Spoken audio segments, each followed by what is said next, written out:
Okay, this is part two of Yosef Hatsadik. And so we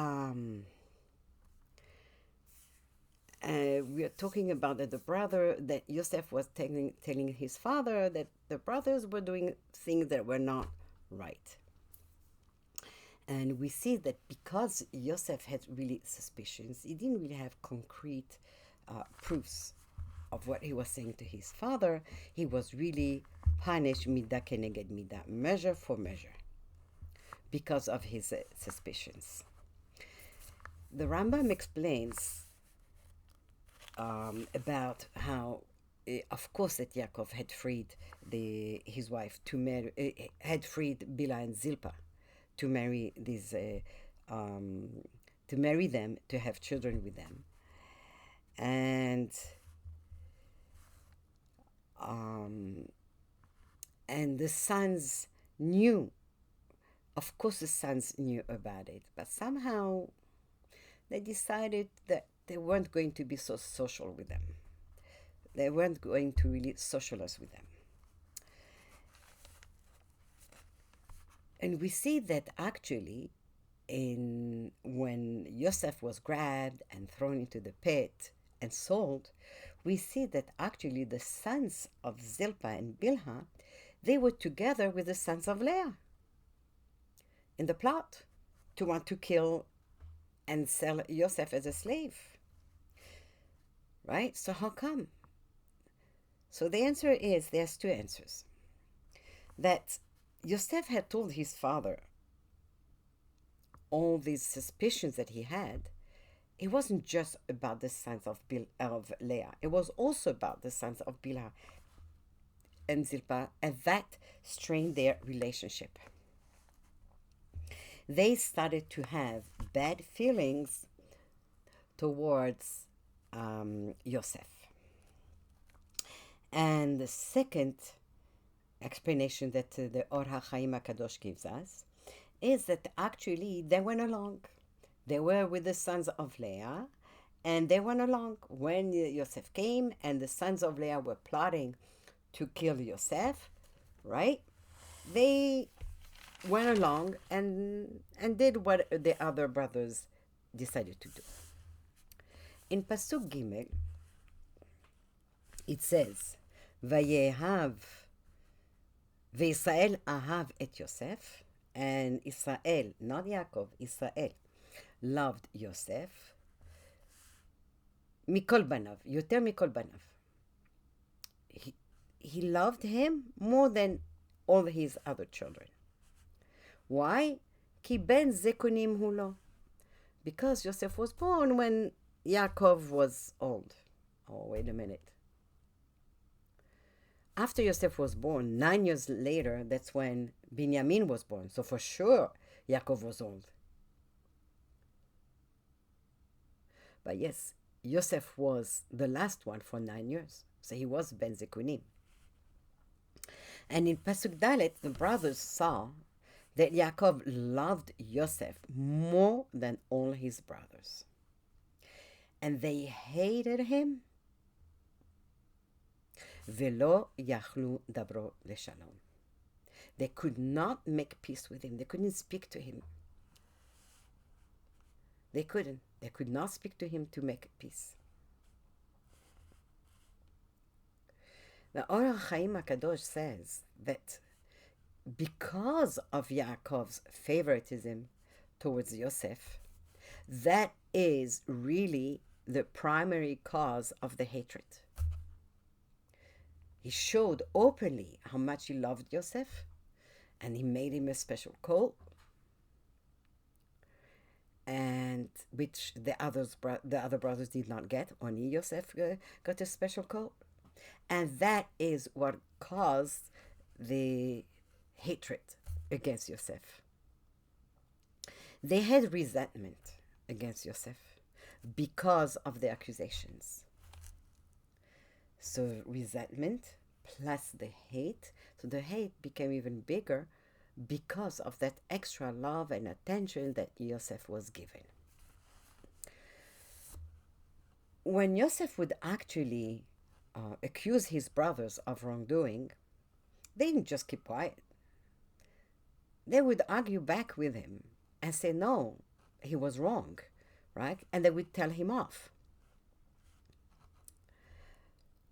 But, and even if they talked in front of the father and were arguing with Yosef, the father, Yaakov, always sided with Yosef. No matter what, Yaakov sided with Yosef. So the brothers said, okay, there's nothing we can do here. There was no communication anymore between Yosef and the brothers.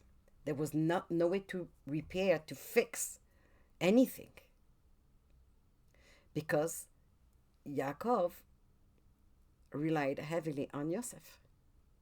And whatever Yosef said, that's how things went. So the brothers said, okay, there's nothing we can do here. Obviously, there was a lot of stress in the home.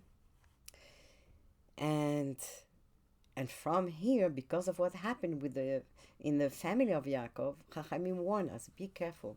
Do not show favoritism to any one of your children. Because this is what it brought about. And what it brought about is a lot of hate and a lot of suffering for Yaakov, for them, the brothers, and for Yosef. And it's actually something that we still suffer even nowadays because of it. It says in the Pasuk that Yisrael loved Yosef. Why it doesn't say Yaakov loved Yosef? What does it say Israel? And the answer is that Yisrael, whenever the name Israel is used instead of Yosef, so Israel is actually means that Yaakov had elevated himself spiritually, beruchniut, and that's why he's called Israel. So what does this mean? So he's called Israel because he elevated himself, and yet this is what's going on with Yosef. So why is it that Yaakov picked on Yosef, favored him, gave him gifts, and just gave him all that attention? And this is the answer. Yosef had nevuah. And he had a lot of chokhmah, more than any of the brothers. And this is something that the brothers did not realize. They thought Yosef is just like us. They were all very smart, they were all tzaddikim, and they thought, okay, Yosef is just one of us. But he wasn't. He had more chokhmah. He was on a much higher level than the brothers. And Yaakov realized that. And Yaakov realized for Yosef to reach his potential, Yaakov taught him and trained him. And Yaakov taught him the Torah that he learned in the yeshiva of Shem and Ever for 14 years. Yaakov could not do this learning that he had learned in the yeshiva of Shem and Ever for 14 years. He could not do this learning with the other brothers, only with Yosef. And Yosef was very comfortable, he understood, and he was together with his father. That formed an extremely tight and strong, very, very, very strong bond between Yosef and his father. Very strong. And because Yosef was so talented, that's why Yaakov favored him. And then we come to learn about the dreams. The dreams Yosef felt that those dreams were not just dreams. Yosef felt that those dreams were actually nevuah, they were prophecy. The brothers didn't think so. The brother did not think that the dreams really meant anything at all. And the father, being so close to Yosef, understood something was going on, but he couldn't understand what exactly. But he understood that the dreams were not just regular dreams. And so the family makeup was Yaakov, the extension of Yaakov was Yosef, and then the brothers.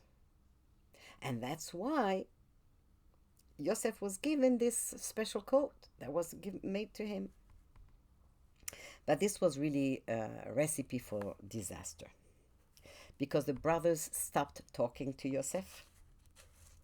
All communication had stopped. That's it.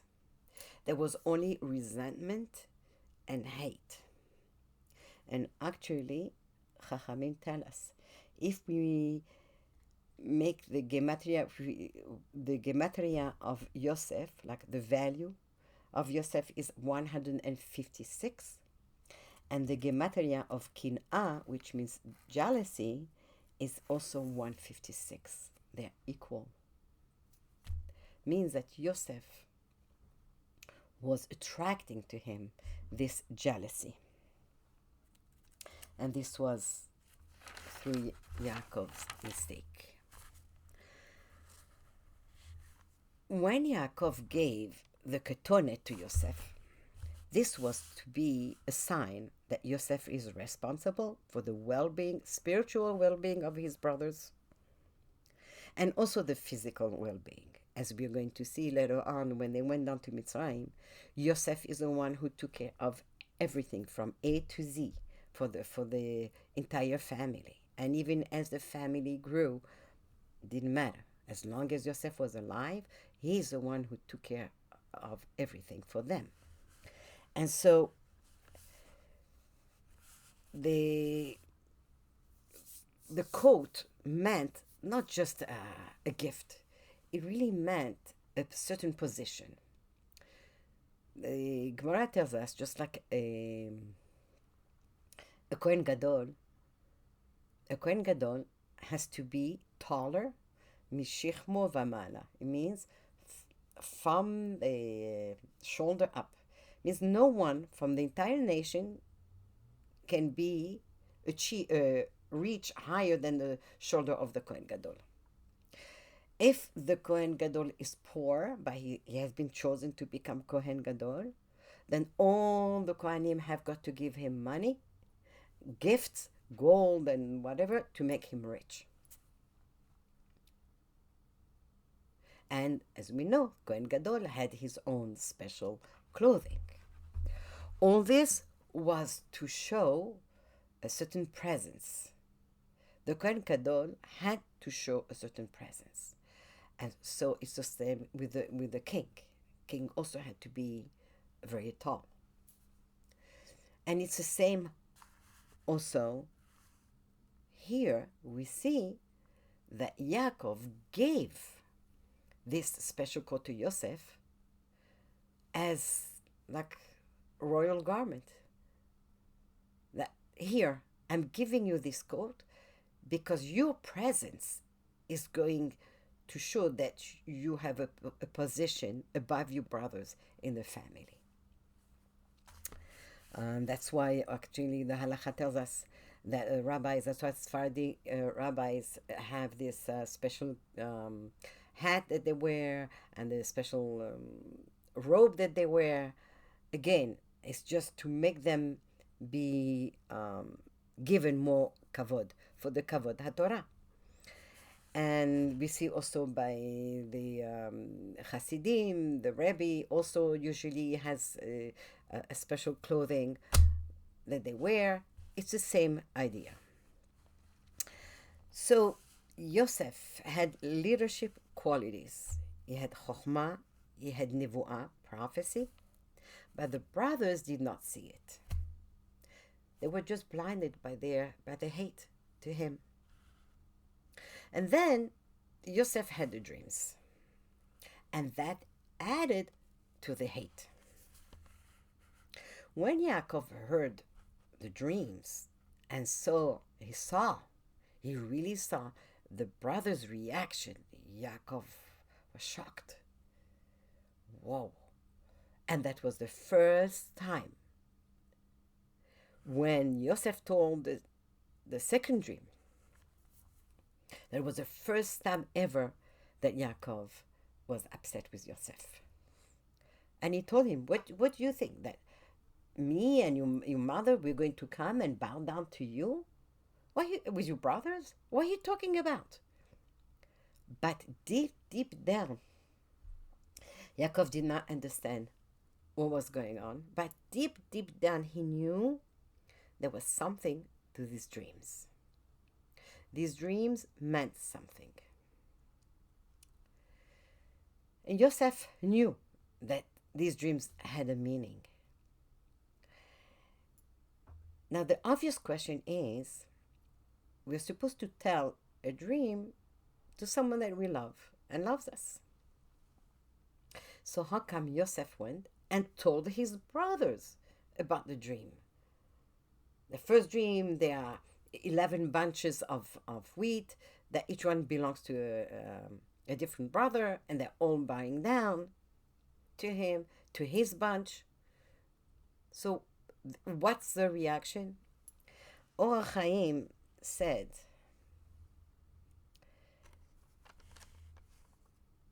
that the brothers actually were upset.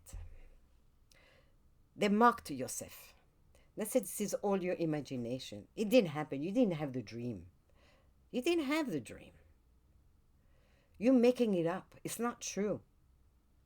These are all your thoughts that you think of every day, because every day you think that you are above us, and you have this special code that our Father has given to you, and so you think you're better than us, and that's why at night you think that we're going to bow down to you. The second explanation is that Or Chaim brings down is that the day will come that the brothers would need him and they would bow down to him. Joseph was telling them this is going to happen. And it did happen. When they first came to Yosef, to Mitzrayim, and they stood in front of Yosef, they all bowed down to him, not knowing that he was Yosef. And the third reason, Yosef hoped that they would see the dreams as nevuah, as prophecy, and they would stop hating him. He really wanted to be accepted and beloved by his brothers. And the number 4 reason why Yosef told his brothers the dreams is that by telling the dreams,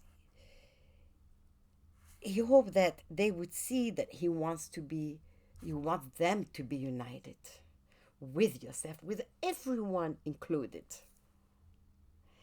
And only all of them would be loved. There would be loved among them, and love and unity among them. And then there'll be shalom. However, it didn't happen that way. It didn't. Even though it did give to Reuven some hope. Because what happened to Reuven?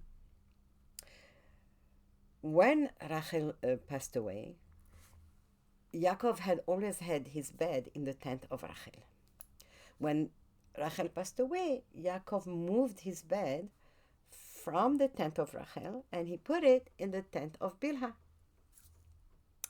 Reuven said, hey, wait a minute. As long as Rachel was alive and my father had his bed in the tent of Rachel, okay, fine, I understand that. But now that she's passed away, really, my father should have his bed in the tent of Leah, of my mother. And he moved Yaakov's bed from the tent of Rachel and put it into the tent of Leah. And that was something really, really, really not good at all. Just for us to understand why it wasn't good, let's step out for a minute. Let's look at the Sefer Torah. A Sefer Torah is inside the Aron HaKodesh. Now let's say I'm making a party somewhere and I decide I want to take the Sefer Torah and put it in the room where I'm having a party or whatever it is. Halacha tells me I may not. We have to be very careful. We may not move a Sefer Torah for just any reason. It is where in the shul, in the Bet HaKnesset, where the Sefer Torah is, there is the Shekhinah of Hashem, the presence of Hashem. And we cannot disturb it. The bed over the bed of Yaakov was the Shekhinah, the presence of Hashem. By moving, Reuven, moving his father's bed from the tent of Bilhah and putting it into the tent of Leah, that was a big mistake because he disturbed the Shekhinah. On top of it, he had no business mixing into his father's bed. Where is his father's bed going to be? That's no business of Reuven. But here, it was really a terrible thing because he had moved the bed of his father, it had disturbed the Shekhinah. For that, when Yaakov realized what happened, he was very upset at Reuven. Then the Reuven realized what he had done, how terrible this was. And the Reuven had been doing teshuvah every single day. Every single day he had been doing teshuvah for this, for years. He was doing teshuvah on this. So when Yosef had a dream, and because of that, Reuven sort of felt he's not really with the brothers because he had done a terrible thing. It was like a stain on Reuven. So when Yosef had the dream, and in the dream he saw the 11 bunches of wheat, not 10, but 11. Wow. He said, it's unbelievable. Yosef put me in a dream. I am in the dream with the rest of my family. It means I'm forgiven what I have done. And that's why later on, when the brothers wanted to kill Yosef, Reuven said, no, let's not kill him. Let's just throw him in the pit. And the Torah actually testifies. Why did Reuven say, let's not kill him, let's just throw him in the pit? Because Reuven had the intentions of coming back later on and saving his father. Because what happened is that Reuven was not with the brothers when they pulled Yosef out of the pit and they sold him. Each one of the Shevatim had a day that they had to take care of their father. The kavod, the kivud av that the Shevatim, each one of them had, they were tzaddikim.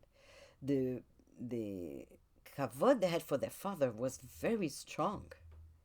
And so they said, we can't, each one of them had a day that they had to take care of their father. And that was the day that Reuven was supposed to go. So Reuven could not keep his father waiting. Reuven had to leave. But he said, let's just throw him in the pit. And he left. He didn't see what happened after that. And so we see that a little unity, well, it gave hope to Reuven that he's back into the family fold. But that's it. But the hatred and the resentment were really deeply, deeply rooted.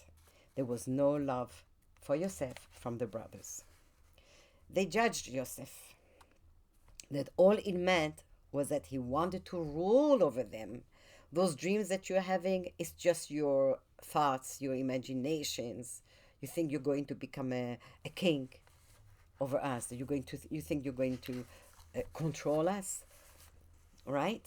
And they said, you want to reign, you want to be the king over us. And the second sentence said, you want to dominate us, it means you want to control us.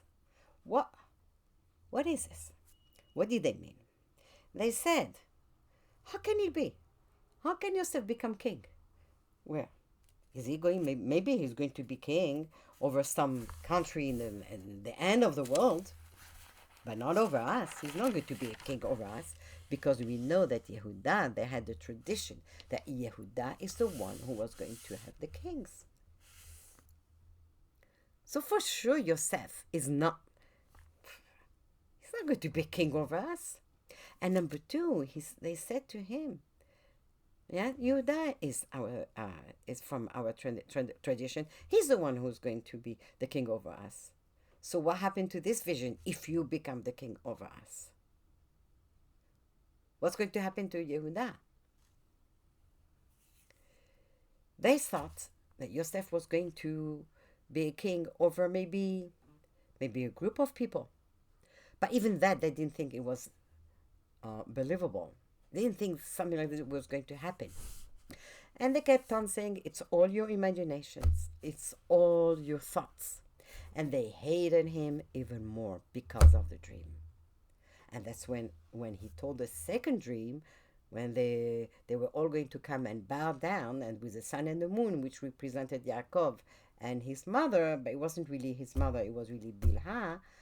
And Yaakov said, what? You're going to be a king over a different nation? They're going to take a foreigner to be a king over them? Doesn't make sense. That's how Yaakov saw it. But he knew deep down there was something to it. Now, the brothers were afraid. What were they afraid of?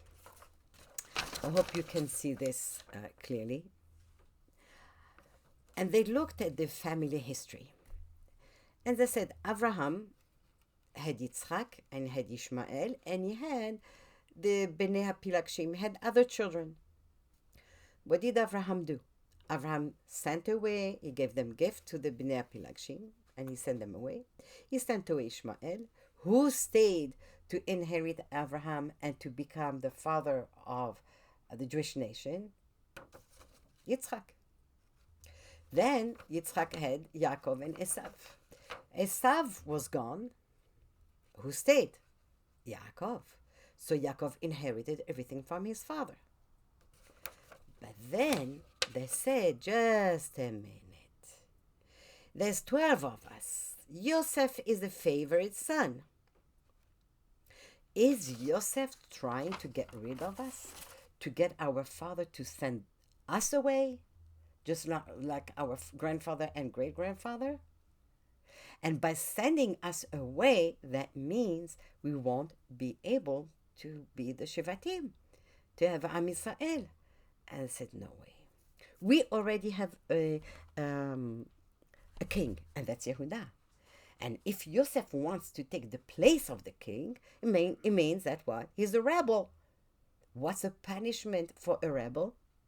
Death. And that's why they decided they were going to kill him. So when, sometimes later, the brothers had gone to take care of their sheep, and Yaakov did not hear from them for a few days, Yaakov called Yosef and told him, go and look for your brothers. Yosef said, Hineni, I'm ready.